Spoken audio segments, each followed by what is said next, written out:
पिंकी नाम की लड़की का नया नया कॉलेज में एडमिशन होता है। कॉलेज गांव से दूर होने की वजह से पिंकी को कॉलेज के हॉस्टल में रुकने का फैसला करना पड़ता है। बेटा पिंकी, तू अकेली हॉस्टल में कैसे रहेगी? ओह मम्मी, अब मैं छोटी नहीं रही, आप मेरी चिंता मत करो। फिर पिंकी हॉस्टल पहुंच जाती है। उसे वहां एक कमरा मिल जाता है। फिर रात होने पर अचानक, अरे ये खिड़की कैसे खुल गई? फिर पिंकी खिड़की बंद करके दोबारा लेट जाती है। थोड़ी देर में उसकी चादर कोई खींचने लगता है।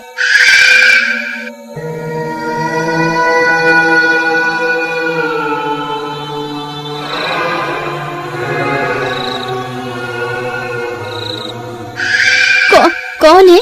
कौन है? फिर पिंकी लाइट जलाकर देखती है पर उसे कुछ नहीं दिखता। अरे यहाँ तो कोई भी नहीं है। लगता है मैं पहली बार घर से आई हूँ, इसलिए मुझे वहम हो रहा है। चलो सो जाती हूँ। वह फिर से लाइट बंद करके लेट जाती है। फिर कुछ देर बाद भूतिया आवाज आती है पलंग के नीचे से।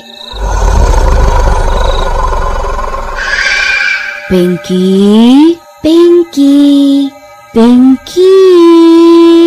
पिंकी के पसीने छूट जाते हैं।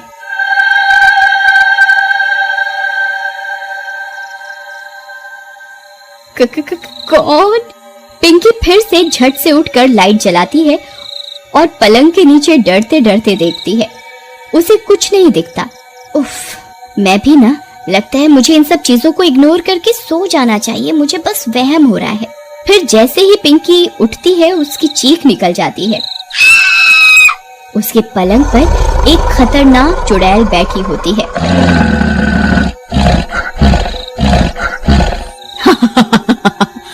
मैं कोई वहम नहीं हूँ।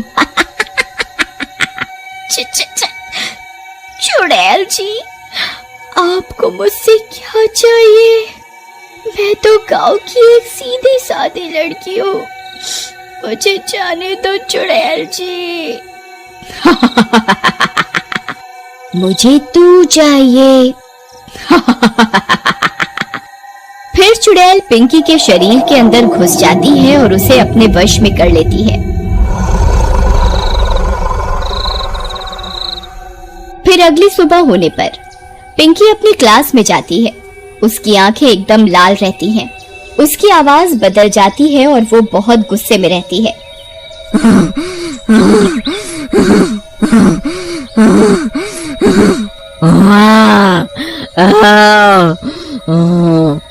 पिंकी इंग्लिश की टीचर अनुष्का मैडम के पास जाती है। मैडम, मुझे इंग्लिश में कुछ डाउट्स हैं, क्या आप मुझे एक्स्ट्रा क्लास दे देंगी? क्यों? क्या मैं तुम्हारी ट्यूशन टीचर हूँ? मुझे अभी कुछ काम है, चलो निकलो यहाँ से। दिख नहीं रहा? मैं अपने पति से वीडियो कॉल पर बात कर रही हूँ। जी हाँ मैडम, दिख रहा है। और वह मैडम का फोन छीनकर जमीन पर पटक देती है। तेरी ये हिम्मत! रुक, अभी बताती हूँ तुझे।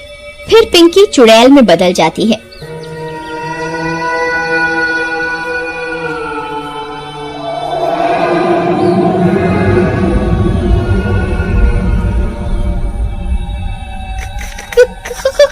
कौन हो तुम? मैं हूँ तेरा काल अत्याचारी मैडम। यहाँ बच्चों को पढ़ाने आती है या वीडियो कॉल करने? मुझे तू नहीं, मैं तुझे बताती हूँ। फिर जैसे ही मैडम वहाँ से भागने की कोशिश करती है, क्लास का दरवाजा खुद बंद हो जाता है। मैडम चुड़ैल के पैर पकड़ लेती है। मुझसे क्या गलती हो गई चुड़ैल जी, मुझे माफ कर दो। मेरे छोटे छोटे बच्चे हैं। मैं भी किसी की बच्ची थी, मेरे बारे में नहीं सोचा। आज तुझे तेरे किए की सजा मिलेगी। पर मैंने क्या किया है चुड़ैल जी? टाइम आने पर पता चल जाएगा। फिर वो चुड़ैल मैडम को मार देती है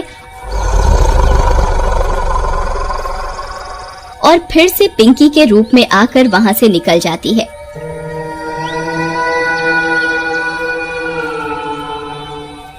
शाम होने तक पूरे कॉलेज में मैडम की मौत होने से दहशत फैल जाती है। अरे पिंकी, आखिर हमारी मैडम को किसने इतनी बेरहमी से पिंकी कुछ नहीं कहती और वहाँ से चली जाती है। बड़ी अजीब बात है, यह पिंकी तो इतनी हंसमुख थी, आज कैसा व्यवहार कर रही है। फिर पिंकी अपने कमरे में सोने चली जाती है। अगला दिन होने पर पिंकी को मैथ टीचर रामकुमार अपने कमरे में दिखता है। मैथ टीचर रामकुमार जी? हाँ बोलो पिंकी, क्या बात है? सर, मुझे मैथ्स में कुछ डाउट्स है, क्या आप क्लियर कर देंगे? क्लास में कहाँ ध्यान रहता है तुम्हारा? मेरे पास इतना टाइम नहीं है, चलो निकलो यहाँ से।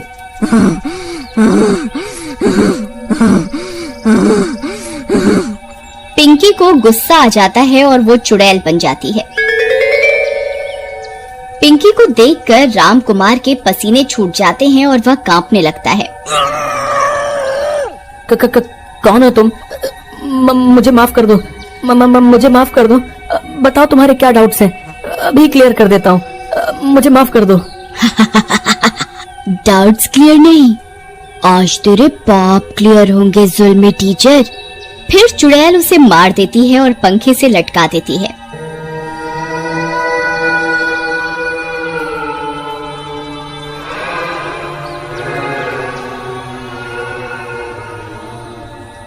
फिर वह पिंकी के रूप में आकर वहां से निकल जाती है। उसे निकलते हुए मीनू देख लेती है। पिंकी, ए पिंकी, पिंकी। पर पिंकी उसकी आवाज नहीं सुनती और वहां से निकल जाती है। फिर मीनू रामकुमार के कमरे में झांक कर दिखती है। उसकी चीख निकल जाती है। ये क्या हो रहा है हमारे कॉलेज में? कल मैडम और आज सर का ये हाल आखिर हो कैसे गया?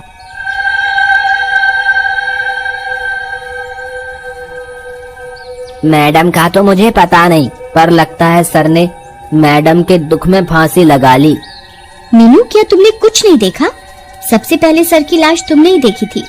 देखा तो मैंने पिंकी को था, पर मेरे पास कोई पुख्ता सबूत नहीं है।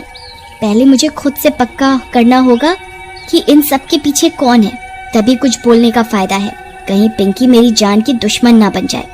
पता नहीं मुझे, मैं यहाँ से जा रही थी तब मैंने सर की पंखे से लटकी लाश देखी और मेरी चीख निकल गई। फिर अगले दिन पिंकी साइंस की टीचर गरिमा के कमरे में जाती है। उसका पीछा मीनू कर रही होती है। पिंकी टीचर के कमरे में घुस जाती है।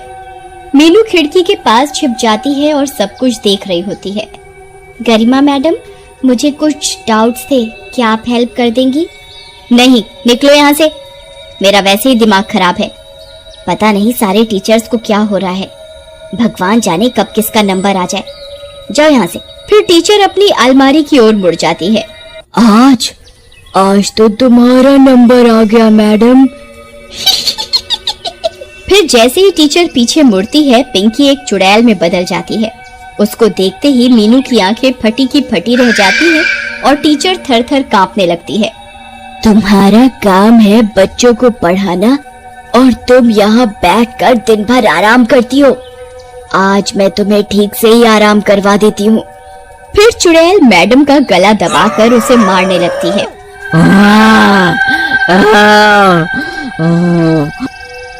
पीछे से मीनू आकर एक रस्सी से चुड़ैल को बांध देती है। चली जा मीनू, मुझे खोल दे, मेरी तेरे से कोई दुश्मनी नहीं, तू चली जा यहाँ से। थोड़ी देर में वहाँ सभी कॉलेज के टीचर्स और स्टूडेंट इकट्ठा हो जाते हैं। नहीं, तुम कौन हो पहले ये बताओ। मेरे पापा एक सिद्ध तांत्रिक हैं, मैं उन्हें बुलवा कर तुम्हें भस्म करवा दूंगी। बताओ तुम टीचर्स को क्यों मार रही हो? नहीं, ऐसा मत करना, मैं बताती हूँ। मैं इसी कॉलेज में 5 साल पहले पढ़ती थी, पर मैं पढ़ाई में कमजोर थी और ट्यूशन नहीं पढ़ सकती थी क्योंकि मेरे माँ पिता गरीब थे। मैंने कई बार इन टीचर्स की हेल्प मांगी मुझे पढ़ाने में, पर किसी ने नहीं मेरी हेल्प की और मैं फेल हो गई। फेल होने की वजह से मैंने फांसी लगा ली और मैं चुड़ैल बन गई।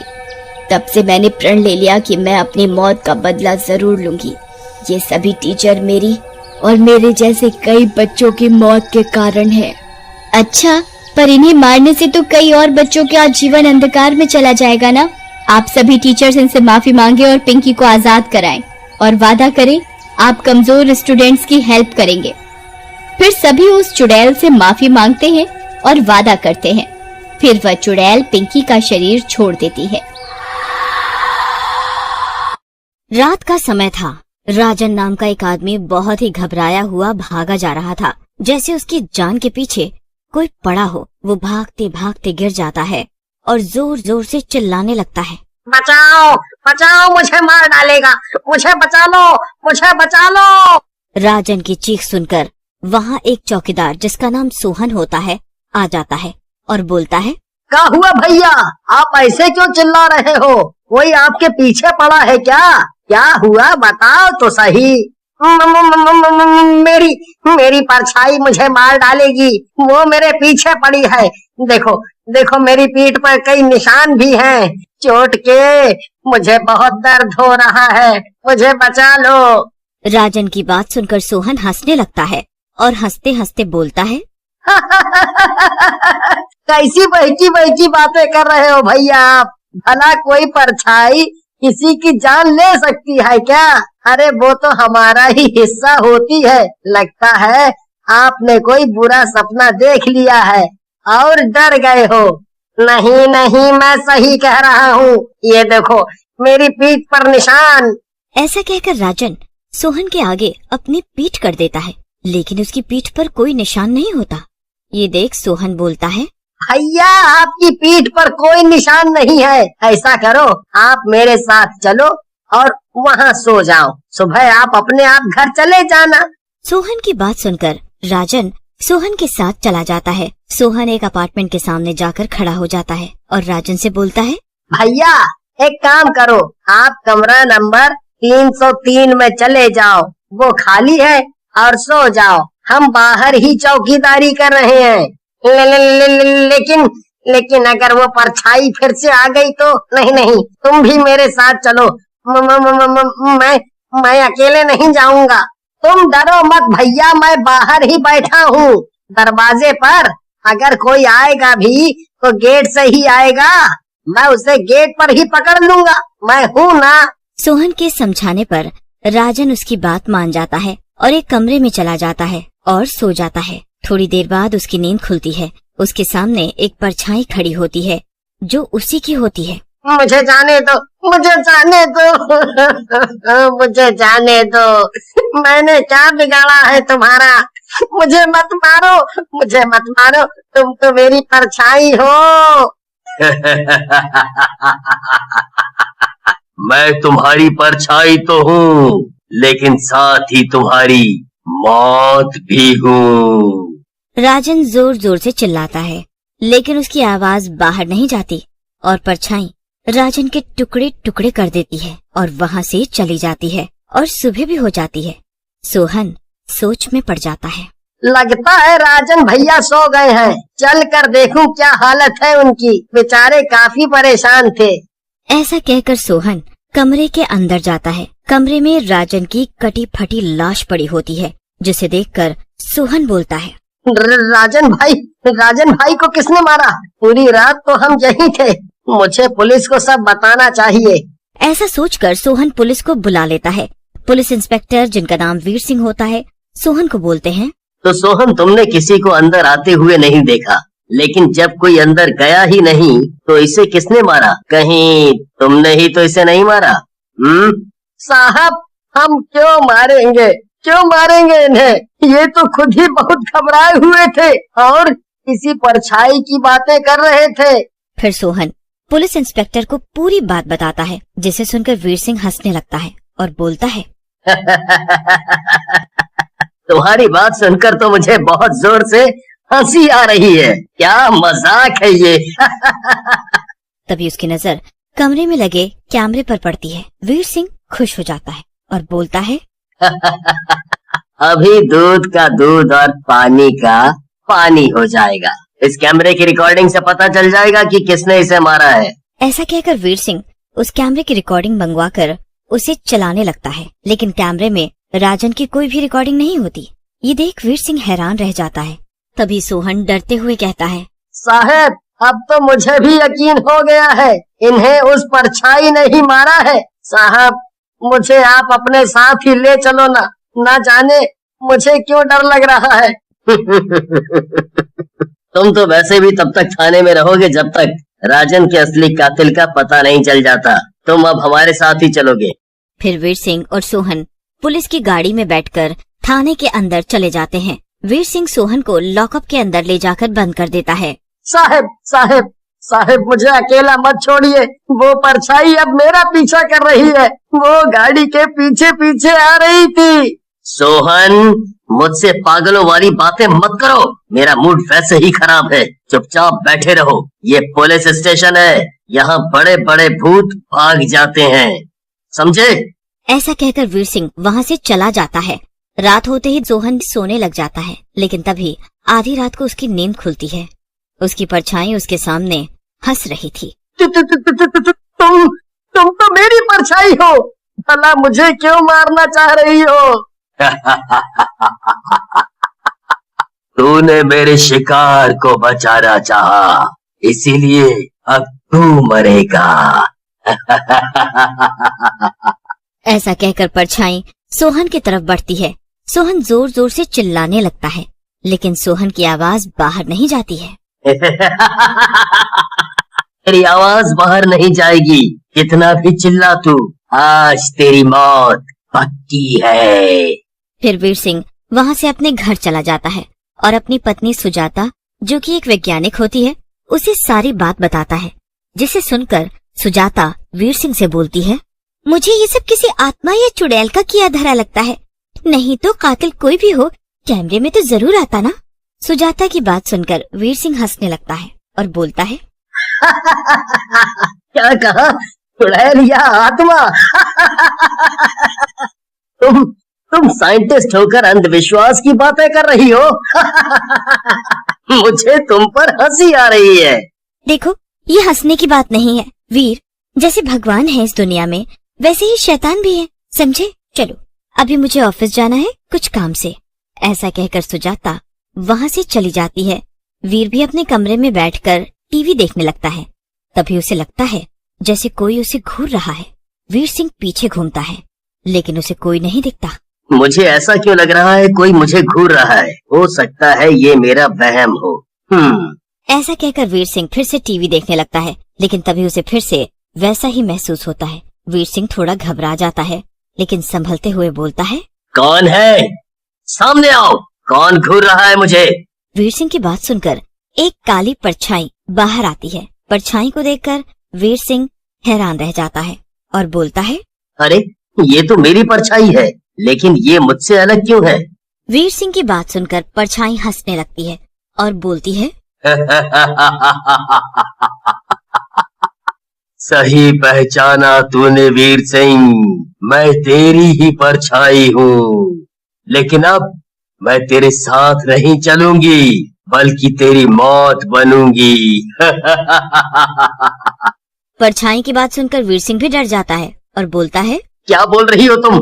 मेरी मौत? मैंने क्या बिगाड़ा है तुम्हारा? लेकिन परछाई वीर सिंह की बात नहीं सुनती और वीर सिंह को मारने के लिए आगे बढ़ती है। तभी वीर सिंह की पत्नी सुजाता वहाँ आ जाती है। उसके साथ एक तांत्रिक बाबा भी होते हैं। सुजाता परछाई से बोलती है, रुक जा दुष्ट, मेरे पति को छूने से पहले तुझे हमसे जीतना होगा। मैं तो परछाई हूँ, आज तेरी बारी, कल किसी और की। अगर तू पहले मरना चाहती है तो ऐसा ही सही। लेकिन तभी तांत्रिक बाबा अपने हाथ से हनुमान जी की मूर्ति निकालते हैं। मूर्ति से बहुत तेज रोशनी निकलती है। परछाई जलने लगती है और एक चुड़ैल सामने आ जाती है। ये हनुमान जी की मूर्ति हटाओ, मैं जल जाऊंगी, मुझे छोड़ दो, मुझे जाने दो। लेकिन थोड़ी देर में चुड़ैल पूरी तरह जल जाती है। तांत्रिक बाबा हंसने लगते हैं और बोलते हैं, बहुत हो गया परछाई चोर चुड़ैल, अब तू इस बोतल में कैद हो जाएगी हमेशा के लिए और किसी की परछाई पर कब्जा नहीं कर पाएगी। ऐसा कहकर तांत्रिक बाबा उस चुड़ैल की राख को एक बोतल में डाल देते हैं और उसे लेकर वहाँ से चले जाते हैं।